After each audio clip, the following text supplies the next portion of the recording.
ಏನಿಲ್ಲ, ಪತ್ರ ಬಂದಿರೋದು ನಿಜ.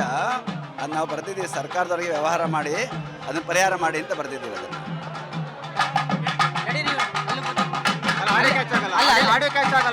ಅಲ್ಲ ಇಲ್ಲಿ ಮಾತಾಡಲ್ಲ ಅವರು.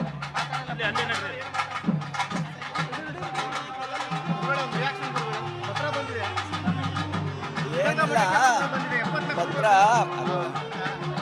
ಪತ್ರ ಬಂದಿರೋದು ನಿಜ. ಅದು ನಾವು ಬರ್ತಿದ್ದೀವಿ, ಸರ್ಕಾರದವರಿಗೆ ವ್ಯವಹಾರ ಮಾಡಿ ಅದನ್ನು ಪರಿಹಾರ ಮಾಡಿ ಅಂತ ಬರ್ತಿದ್ದೀವಿ. ಅದನ್ನು